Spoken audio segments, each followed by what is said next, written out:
अगर भगवान भेदभाव करते, साक्षात भगवान है, क्षत्रिय कुल में भगवान का अवतरण हुआ है, तो शबरी के यहां पर भगवान क्यों जाते? शबरी के झूठे बेर भगवान ग्रहण क्यों करते? वहां पर किसी प्रकार का भेदभाव नहीं है महाराज, ये भगवान ने दर्शन कराया है। शबरी माता के भाग आज जगे हैं, हृदय बड़ा विफल हो गया। और भक्त में और ज्ञानी में यही अंतर है महाराज। ज्ञानी में अहंकार होता है, अहम भाव होता है, और भक्त में समर्पण भाव होता है। शबरी माता भगवान राघव को प्रणाम करके क्या कह रही हैं? अधम ते अधम अति अधम नारी, तीन मोह में मति मंद अघारी। हे प्रभु, मैं तो अधम, उससे भी अधम, और उससे भी अति अधम, और अति अधम में तीन में मतिमंद अघारी। माना मुझसे ज्यादा अधम कोई नहीं होगा। मैं क्या स्तुति करूं आपकी, क्या वंदना करूं मैं आपकी? भगवान श्री राघव ने कहा, हे शबरी माता, अब आपको कुछ कहने की आवश्यकता नहीं, लेकिन सुनो, मैं तो केवल जीवात्मा से, मेरा तो केवल एक ही नाता होता है। कह रघुपति सुनो भामिन पाता, मानहु एक भगत कर नाता। मेरे प्रभु राघव कहने लगे हैं, माता शबरी, मैं तो जीवात्मा से एक ही संबंध जोड़ता हूं, भक्ति का नाता मेरा रहता है महाराज। मानहु एक भगत कर नाता, ये नाता मैं अवश्य मानता हूं। जाति पाति कुल धर्म बढ़ाई, धन बल परिजन गुण चतुराई।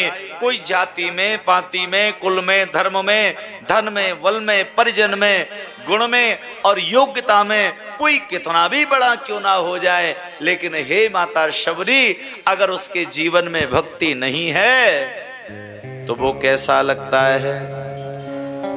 भगत हीन नर सोहई कैसा, बिनु जल बारिधे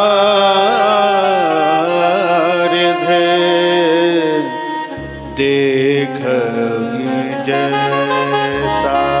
जिस प्रकार से बिना बरसात के काले काले बादल आकाश मंडल में रहते हैं और बारिश नहीं कर रहे हैं, तो जैसे वो लगते हैं उसी प्रकार से ऊंचा, खानदान बढ़िया, कुल बड़ा, धर्म बड़ा, धन बड़ा, बल बड़ा, परिजन बड़ा, गुण बड़ा, चतुराई बड़ी, ये कितने भी व्यक्ति की बढ़ जाए, अगर उसका भजन बड़ा नहीं है तो वो बेकार है। और उसके जीवन में अगर माता भक्ति है तो उसका जीवन दिव्य है, धन्य है।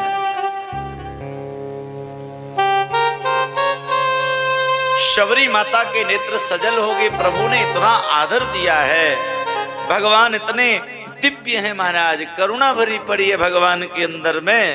तो भगवान कहने लगे, हे देवी, और एक बात मैं आपको बता दूं भैया, भगवान जो विशेष अपने भक्त पर रीझ जाते हैं तो आशीर्वाद में आखिर क्या देते हैं? वो नवदा भक्ति का आशीर्वाद देते हैं।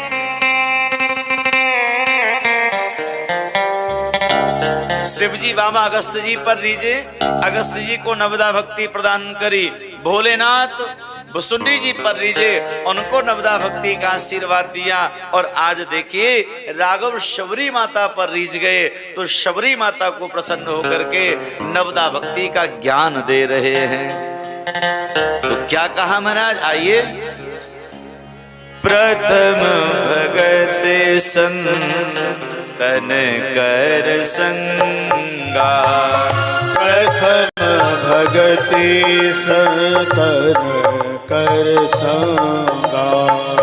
दूसरी रते मम कथा प्रसंगा दूसरी रति मम कथा प्रसंगा गुरुपद पंकज सेवा तीसरी भगत वमा चौथी भगत मन गुण करई कपट तजगा चौथी भगति मम गुण गण करई कपट तजगा प्रथम भगते तन कर संगा दूसरी रते मम कथा प्रसंगा।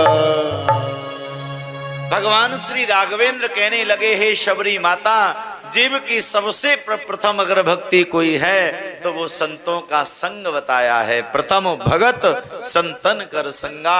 संग यदि जीवन में अच्छा मिल जाए, आहा हा, उसका जीवन दिव्य बन जाता है, अद्भुत हो जाता है महाराज।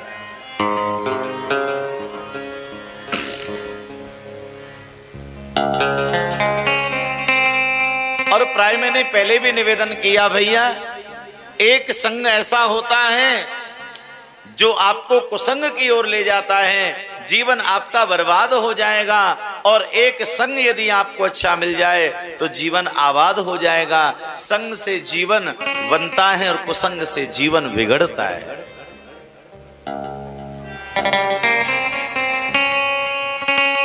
और याद रखना भैया, जीवन में सबसे बढ़िया हमारा हितैषी कौन, हमारा शुभ चिंतक कौन, हमारा अपना कौन है? जो भगवान से जोड़ने का काम करे वही अपना है। और अपना दुश्मन कौन है? जो भगवान से विलग करके जो संसार में जोड़ता है वही दुश्मन है हमारा। जाके प्रियन राम वैदेही तजे उताय कोट वैरीसम यद्यपि परम स्नेही। जो भगवान से दूर करता हो को कितना भी हमारा इष्ट हो, कितना भी हमारा सहयोगी हो, लेकिन उसे महाराज शत्रु मान के त्यागना चाहिए। और जो भगवान से मिलावे उसे मित्र मान के प्रणाम करना चाहिए। संग से जीवन बनता है भैया, श्रेष्ठ हो जाता है। तो संग जब अच्छा हो जाएगा तो दूसरी भक्ति जीवन में आने लगेगी। और दूसरी भक्ति क्या है? दूसरी रत मम कथा प्रसंगा। भगवान की कथा के प्रति प्रेम होना, ये दूसरी भक्ति है। आप इतनी तल्लीनता से ध्यान से घर गए बैठे बैठे इस कथा का प्रसारण प्राप्त कर रहे हैं, तो कथा का जो आपका प्रेम है, कथा के प्रति जो आपका अनुराग है, ये दूसरी भक्ति है भैया।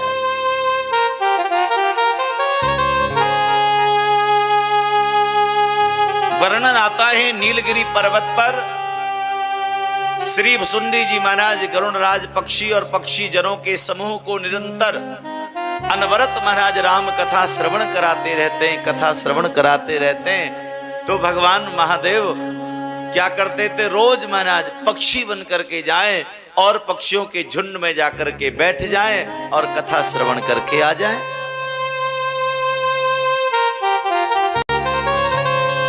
श्री भुसुंडी जी महाराज तो दिव्य रोज ही कथा बढ़िया सुनाते थे, लेकिन जिस दिन कथा में भगवान महादेव आ जाएं उस दिन कथा का भाव ही बदल जाता है महाराज। श्रोता बढ़िया हो, सुनने वाला अच्छा हो, कथा अच्छी हो जाती है भैया। सब श्रोता चले गए। आज भगवान शिव जी जो है ना, कथा सुनते सुनते इतने आनंद में डूब गए कि नेत्रों से आंसू झरने लगे। तब समझ गए महाराज, और भुसुंडी जी ने चरण पकड़ लिया। गुरुदेव मैं आपको प्रणाम कर रहा हूं। प्रभु आप? शिव जी ने कहा हाँ मैं। महाराज आप क्यों पधारे? और वो भी वेश बदल करके, शुक पक्षी का रूप लेकर के। शिव जी ने कहा देखो भुसुंडी जी, असली रूप में यदि आप में आता तो तुम खड़े हो जाते और कहते गुरुदेव आप कथा सुनाओ। इसलिए मैं वेश बदल करके आया, वेश बदल करके मैं आया मैं। और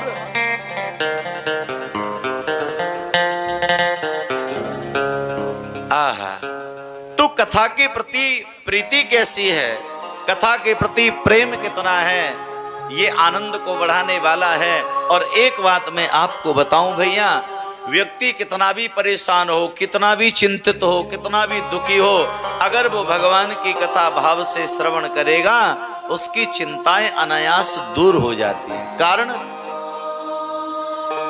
वो कारण मैं आपको बता रहा हूं, ध्यान से सुनिए आप।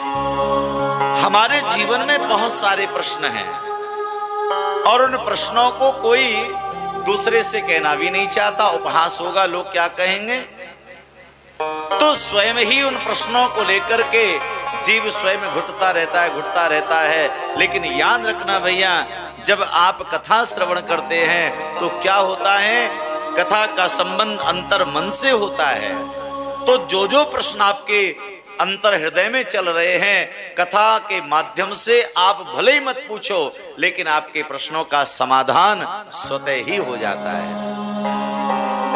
आप स्वयं मना देखेंगे आप, और विश्वास नहीं होता तो आप स्वयं प्रश्न एक मन में ले लीजिए। अब कोई भी प्रश्न आप अपने मन में विराजमान कर लो कि इसका उत्तर हमको चाहिए, आप लगातार कथा श्रवण करिए, आपके प्रश्न का उत्तर इस कथा के माध्यम से स्वतः ही मिल जाएगा।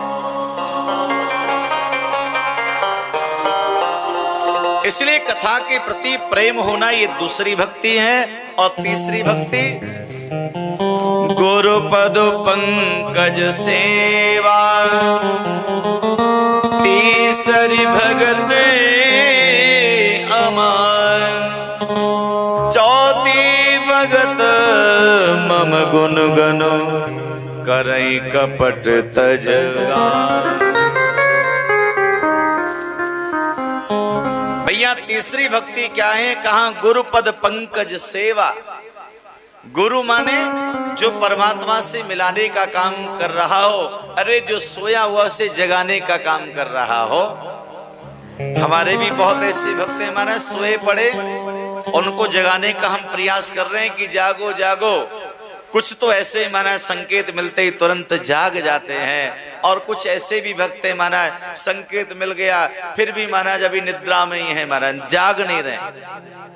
और कोई कोई ऐसे भी शिष्य हैं कि बस महाराज वो तो इसी भय में चिंतित हैं, आखिर गुरुजी कोई मांग ना कर दें, कुछ कह ना दें, इसी चिंता में डूब रहे। नहीं नहीं, आपको चिंता की आवश्यकता नहीं है, चिंता हमको है, क्योंकि भगवान से जोड़ने का हमारा काम है।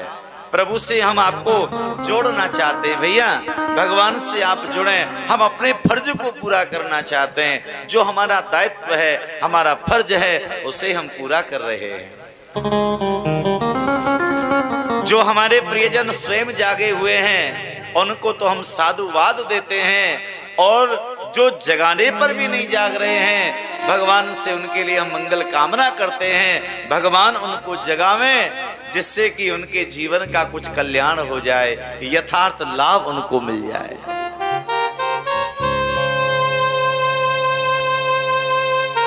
तो गुरुपद पंकज सेवा, गुरु सेवा का तात्पर्य ये नहीं है कि गुरु जी के चरण दबाओ, मना नहीं नहीं। गुरु सेवा का मतलब यही है, जो गुरुदेव के द्वारा हमको मंत्र प्राप्त हुआ है, उस मंत्र का हम जाप करें, भगवत सेवा में हमारी रुचि बने, पूजा का प्रयोजन माने। ऐसा नहीं एक दिन पूजा हो गई, अब जो निरंतर हम यहाँ पर पूजा करा रहे हैं, एक क्रम हमने आपको बता दिया, इस प्रकार से पूजा होती है। भैया वो क्रम हमेशा आपके यहाँ चलना चाहिए, यही गुरु सेवा है। जो मार्ग हमारे गुरुदेव ने, हमारे संत जनों ने, हमारे बुजुर्गों ने, महात्माओं ने, ज्ञानियों ने जो रास्ता हमको दिखा दिया है, अब उस रास्ते को पकड़ लो भैया, अब उसे छोड़ो मत, आप उसे पकड़ लीजिए, यही गुरु सेवा है।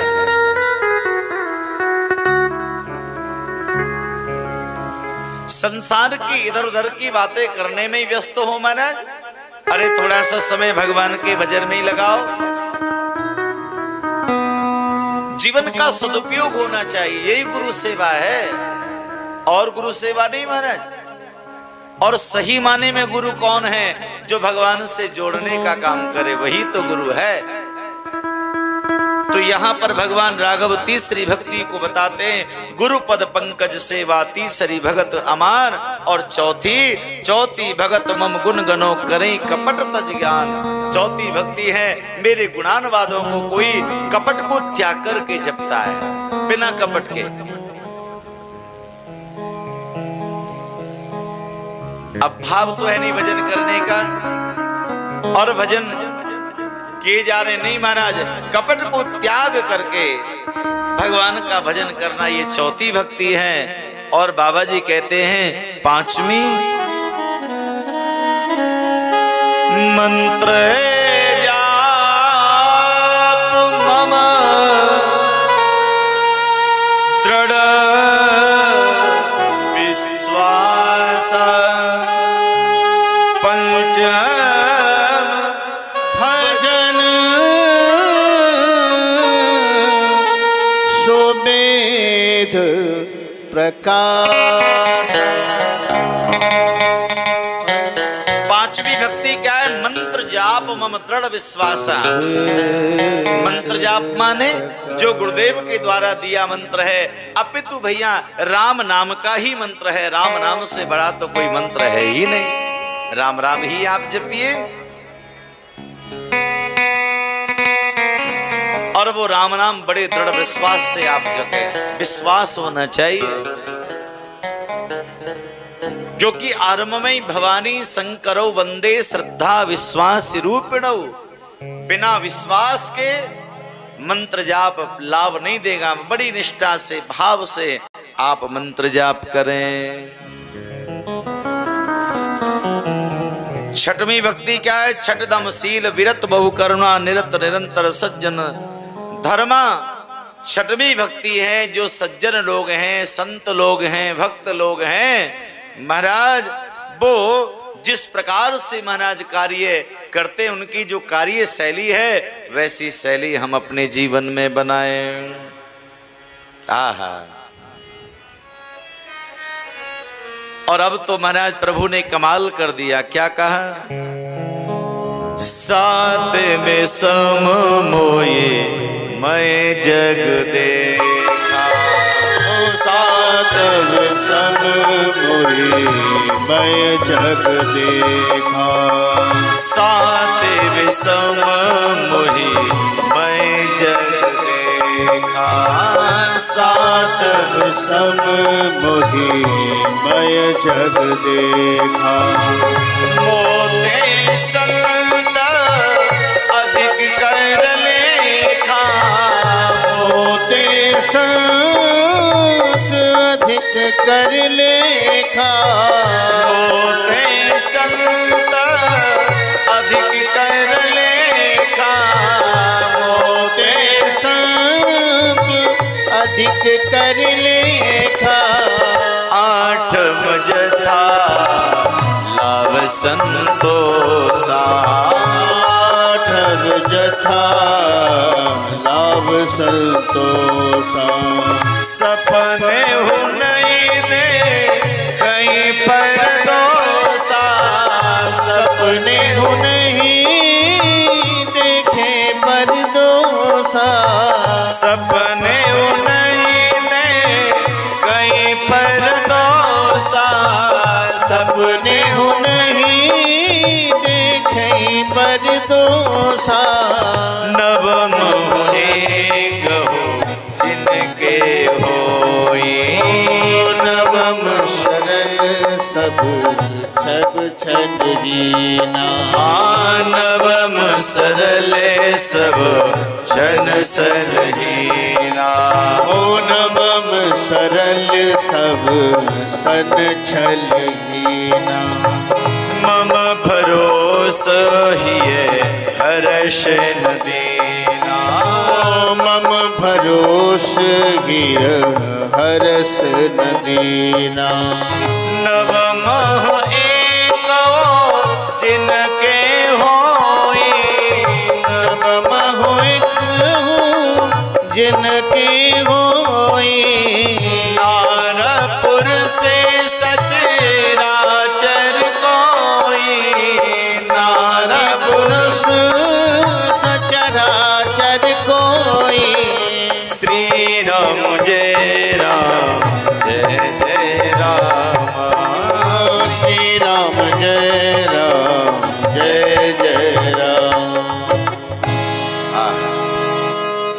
भगवान श्री राघवेंद्र कहने लगे, हे माता, सातवीं भक्ति यह है कि संत में और मुझ में कोई अंतर ना माने, मुस्मोते संत अधिक कर लेखा, ऐसा बताया। और आठम जथा लाभ संतोषा, आवश्यकता तो भैया सबको है और सब चाहते हैं, लेकिन जो लाभ हमको हो जाए उसी में संतोष की प्रवृत्ति बने और सपने में भी परदोष न देखें। ये आठवीं भक्ति है। और नौवीं भक्ति क्या है? सीधे स्वभाव से, निष्कपट वर्ताव से जो मुझ पर भरोसा रखता है माता, वो उसकी नौवीं भक्ति है। और अंत में तो कह दिया, इनमें से एक भी भक्ति जिसके जीवन में आ जाती है, वो नारी हो या पुरुष हो, सचराचर कोई भी जीव हो, आह, उसका जीवन धन्य धन्य हो जाता है।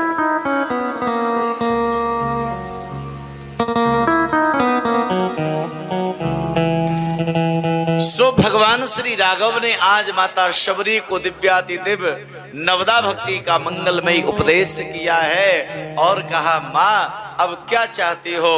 प्रभु अब हमेशा आपके चरणारविंदों का मैं दर्शन प्राप्त करूं। भगवान समझ गए, माँ अब हम आपको अपने निज धाम भेज रहे हैं।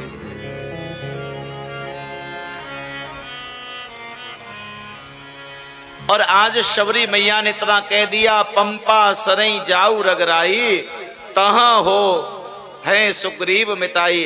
अब आप पंपा सरोवर पर चले जाओ, वहां सुग्रीव से आपकी मैत्री होगी, ऐसा कहा। और इधर मेरे प्रभु जी ने शबरी माता को सीधे बैकुंठ भेज दिया है। बोले राजा रामचंद्र भगवान की जय।